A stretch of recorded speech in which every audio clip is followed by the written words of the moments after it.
I moved into my new rental room in Saigon at the start of the rainy season. It wasn't anything fancy, just a small room on the second floor of a narrow 4-story house, tucked deep inside a shared alley, the kind of place where everyone's laundry hangs together, and neighbors know when you get home just by the sound of your footsteps. But rent was cheap, and I needed cheap. My landlord was friendly enough. Mid-50s, thin, always smiling, always talking about how quiet and safe this alley was. He showed me the room, the tiny balcony, the small window facing the building directly across from mine. "Don't worry," he said, patting the window frame. "Good airflow. Nice view." Nice view? All I could see was another window, just a few meters away. We were close enough that if someone across leaned out, we could basically high-five. Still, it felt cozy. A bit too close, but cozy. That first night, I unpacked slowly, set up my fan, made my bed, tried to ignore the heat clinging to the walls. People outside were eating snails and drinking beer. Kids ran up and down the alley, shouting and laughing like it was a playground. I stood by the window for a moment, just watching. The opposite window had curtains drawn shut. Old, faded, heavy fabric, but still I could see a shape behind them. A silhouette. A woman, sitting completely still, facing directly toward me. I froze, surprised. Maybe she just happened to be looking out at the same time. Neighbors glance at each other all the time, right? So I just did the polite thing. I gave a small, awkward wave. And then, she lifted her hand and waved back. Slow, mechanical, smooth. A chill crawled over my arms. Her room was pitch dark, but I could see her perfectly. I tried to laugh inside my head. Maybe she didn't like bright lights. Maybe she was watching TV and I couldn't see the screen from this angle. Maybe I closed the curtains and told myself it was nothing. I was tired. Long day. Overthinking. But as I lay in bed that night, staring at the ceiling, I kept seeing that wave. Too still. Too quiet. And her face, or whatever was behind that curtain, never showed any features. Just a dark human shape. I tried to sleep. The alley outside finally grew silent. Then, in the sudden quiet, I thought I heard something, a soft knock, 3 taps on glass. From my window, I held my breath, didn't move. Seconds passed, feeling like hours. I slowly turned my face toward the window. My curtains were closed, but I could see a darker shadow pressed against it, like someone standing right outside, watching me. I shut my eyes tight and told myself the same thing again and again. It's nothing. It's just my imagination. It's just the first night. The next morning, everything felt different in daylight. The alley looked harmless again. The kids played. Someone's grandma watered plants in tiny pots. Life felt normal. I laughed at myself for being scared last night. New place, new sounds, thin curtains. That's all. Curious, but still pretending not to care, I walked over to my window again. Slowly pulled the curtain aside. The opposite window was still shut tight. Curtains closed. Room dark, but she was there. Same silhouette, same posture, facing me, like she never moved. I waved again, hoping for something, anything, to make this feel normal. This time, she didn't wave back. She just sat there, completely still. I stared a bit longer, trying to make sense of the shape. Was she sitting? Standing? Couldn't even tell. It felt like looking at a shadow that didn't belong to anything. Right then, the landlord walked by in the hallway. I called out to him. "Hey, who lives in that room across from mine?" He glanced at the window, then quickly looked away. "Oh, just storage," he said. "No one lives there." My heart jumped a little. "I literally saw a lady last night," I said. "She waved at me." He laughed too fast, too forced. "You're probably tired from moving. Don't worry, that room is empty. Just ignore it." Before I could ask more, he walked away, pretending he had something urgent to do. I watched him go, feeling that small knot of fear tighten in my stomach. Why lie? Why pretend? I looked back at the window. Still dark. Still someone there. Suddenly, that silhouette lifted a hand again and waved. Slow. Too slow. I stepped back from my own window, There has to be a reasonable explanation, right? That night, I heard footsteps in the hallway. Soft, slow, right outside my door. I held my breath and listened. The footsteps stopped right across from me, right where that room was. I opened my door just a crack, just enough to peek. Nobody there. And the door opposite mine, the one she waved from, had a thick metal padlock on it. I stared at that lock, confused. If the door was locked, how did she get in? I went back into my room, grabbed my phone, and opened the shared security camera app, the one the landlord gave me so I could feel safe. I scrubbed through the footage. 11:42 p.m. On camera, I saw a person coming and standing in front of the door of her room. Not sure if it's the landlord or somebody else, but that person quickly walked away after a few seconds. I got very confused, but I told myself it could be someone got the wrong room. I tried to distract myself with a movie, something loud, stupid, anything to drown out the thoughts. Every morning, I buy breakfast at this little food stall by the gate. The lady there, she's the type who always talks. So I asked her casually, "Hey, the room across from mine, is someone living there?" She didn't even look up. "Oh, that room? A couple used to stay there. They moved out. Long time ago." Just like that, quick, dismissive. I told her I literally saw someone inside last night. A woman waving at me. She froze. Not scared, just calculating. Then she forced a smile. "Maybe you're tired. That room is under maintenance. Nobody wants to stay there anymore." She handed me my food and turned away. Like, the conversation was over. It wasn't just her words that bothered me. It was the way she said them. It felt like everyone is pretending to believe the same lie, and I'm the only one who saw the truth. That night, I stayed up later than usual. I kept my bedroom lights off, just watching that dark room across from me. I told myself I was overthinking, that the stall lady was right. But around midnight, I heard a lock turn, then footsteps.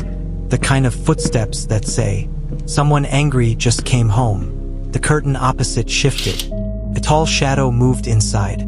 I grabbed my phone, trying to act casual. But my heart was loud. I saw him, a man, broad shoulders, blocking the woman from view. I could hear a voice, low and sharp, not yelling, but threatening. Then her voice, small, sobbing, then something else, a soft tapping, like little fingers tapping the wall. The man stopped talking. He turned stiff like he was scared of that sound, just for a moment. Then he pulled the curtain shut completely. That scared me more than anything, because why would a grown man be afraid of something inside his own room? I logged into the camera app to check the hallway footage. But when I opened it, a red warning popped up. Access restricted. Contact property management. I tried refreshing, logging out, logging back in. Same message. It never asked before. I always had access. Everyone here does. That's one of the safety features the landlord bragged about. So why is my access suddenly blocked? I checked the camera list again. Every floor's camera was available, except the one that shows both my door and the room across from me. That wasn't a glitch.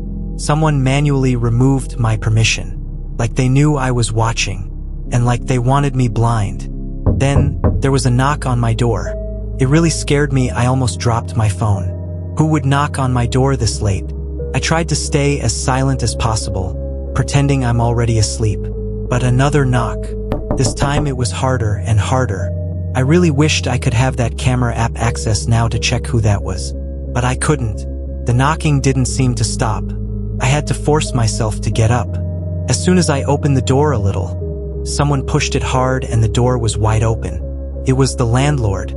He quickly entered my room and started looking around without permission. He said he was checking the pipes, because he heard a strange noise while sleeping.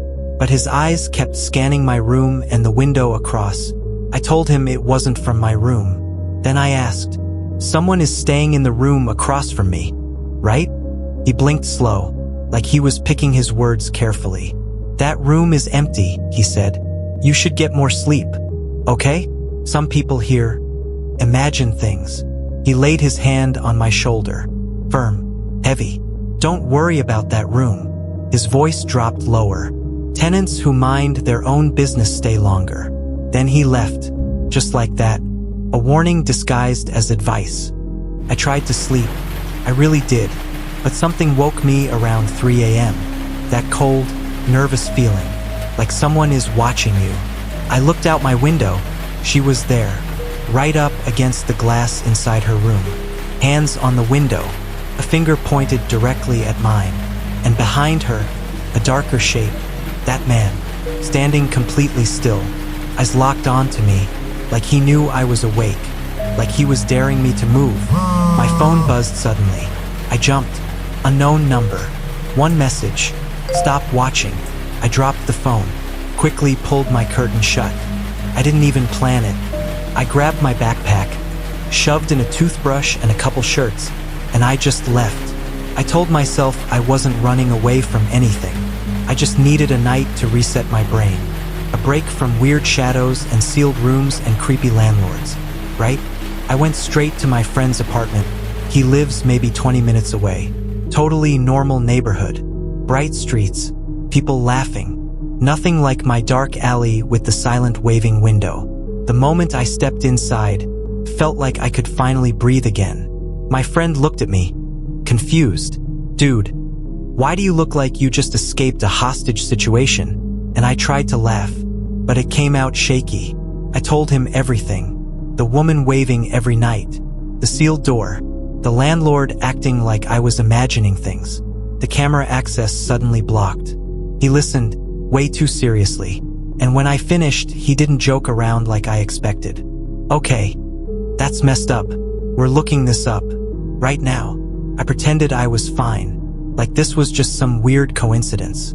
But as I sat on his couch, in a safe room, with bright lights on, I realized something terrifying. I didn't feel relieved. I felt like I had brought something with me. We sat on his bed with our laptops open, like two kids trying to cheat their way through a group project. "Okay," he said. "Give me the landlord's name." I typed it out for him. Simple name. Nothing suspicious. He hit search. First, it's all boring stuff. Business pages, rental listings, a charity photo shaking hands with local officials. Pretty normal. But then my friend scrolls down, way down, and he smirks. 5 tenants. All left within 2 weeks? He clicks the old rental listings. Most of them have no reviews, but one did. A single review from 2 years ago. "Something's wrong with room 2B. That's the room across from me." We both freeze a little. I tell him, "That could mean anything." He nods, but he's already typing again. We search the landlord's name with different keywords. Scam. Tenant complaint. Dangerous. Police. Nothing at first. Then my friend tries. Landlord name plus secret. Landlord name plus cult. Landlord name plus ritual. He's joking, but the third one hits something. A strange link pops up. Not a public site. Not social media. A private group page. But cached. Like someone tried to hide it, but Google indexed a leftover piece.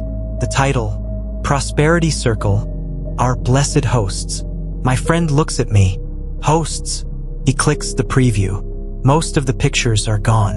Blurred squares where images used to be. But one thumbnail loads halfway. It's the landlord, standing next to a door.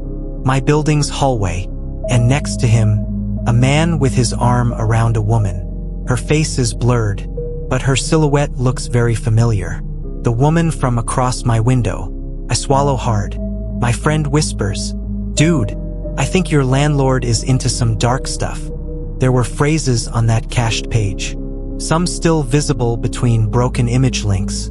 The mother host must remain unseen. Fear nourishes the spirit. The landlord is rewarded for obedience. My friend kept clicking through every scrap of info he could salvage. A comment thread, archived, talking about sacrifice by silence. Another one bragging that a new host had been secured. There was even a date stamp from last year. And right below that, room maintained, ritual safe. My stomach dropped. My friend turns to me, less joking now. "This isn't a random ghost thing. Someone is doing something to her. I tried to argue. Maybe it was all fake. Trolls being trolls. But then we found one last post. A short message. No images. Just text. The mother must not speak to outsiders. And instantly, I remember her waving. My throat tightened. I told myself this could still be coincidence. Just weird internet nonsense. But deep down, I knew I wasn't supposed to find this. We stopped scrolling for a minute. Not because we were done, but because it was getting harder to breathe. It wasn't just creepy shadows anymore. A real woman was suffering right across from my window. My friend kept scrolling quietly, and then said, "I don't think she's dead." He shows me a comment from the archived group. The host must remain living. We found more clues. A photo of her before, smiling with friends. A status update from an old account. Does anyone know a place I can stay in Saigon? Someone asking in the comments if she was okay. No reply. Her online presence just stopped after she moved in. Her boyfriend, the guy who warned me, he was controlling her, owning her, and the landlord was helping. That realization hurt more than any ghost story, because it wasn't supernatural evil that trapped her. It was human evil, and somehow, that felt so much worse. My friend whispered, "She waved at you because you're the first person who waved back." I didn't know what to say. I just sat there, hating that I left, because now that I knew the truth, I couldn't pretend her silhouette was just a shadow anymore. She was trying to survive, and she picked me to notice. The moment I waved back, a tiny, innocent gesture, but for her, maybe it was the first acknowledgement she'd received in months. A crack in her prison, and someone must have noticed that crack. Just a woman, begging someone to see her, and I did. That's all it took to become a threat.